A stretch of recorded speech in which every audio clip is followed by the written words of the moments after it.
Now to start off making this Krispy Kreme peach cobbler, you're going to need some butter, and you're also going to need a little bit of cornstarch and water to make a slurry. You're also going to need a little bit of nutmeg and some cinnamon. We're going to need some brown sugar and a bag of frozen peaches. Now in my pot skillet, I'm going to go ahead and add in my frozen peaches, my butter, my brown sugar, cinnamon and nutmeg.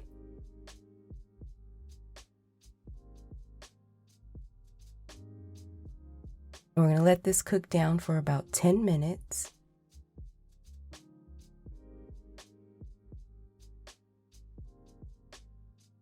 After about 10 minutes, we're going to go ahead and add in that slurry, and it's going to thicken up that juice, that sauce. Is going to be nice and thick, kind of like a pie filling type. You see how it's nice and thick and caramelized.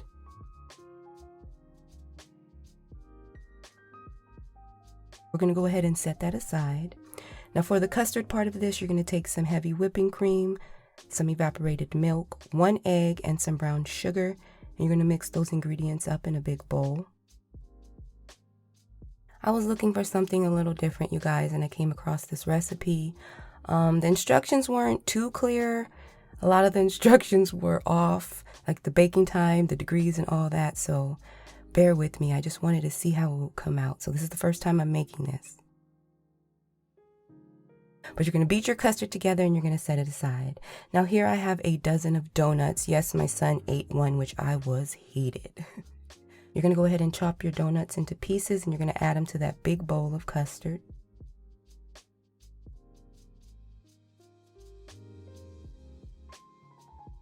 You're going to toss your donuts in the custard, and then you're going to let it sit for about 5 minutes so the donuts can soak up all of that cream and carnation milk.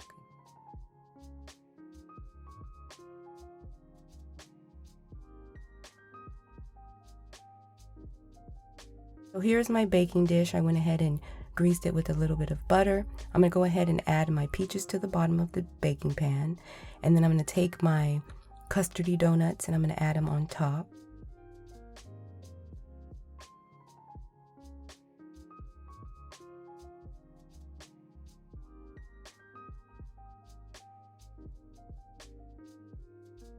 I did save a few of the peaches just to add on top for that look, so you'll know what it is, girl.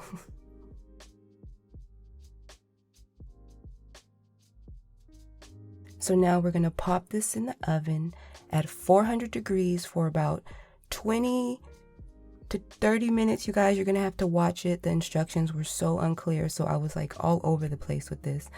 But about 400 degrees for about 20, 25, 30 minutes. It gets nice and brown and caramelized on top.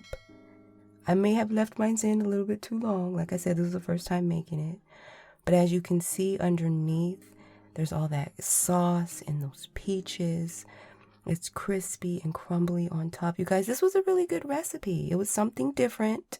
Not peach cobbler, not Nana's peach cobbler. But it was good. You should try it out.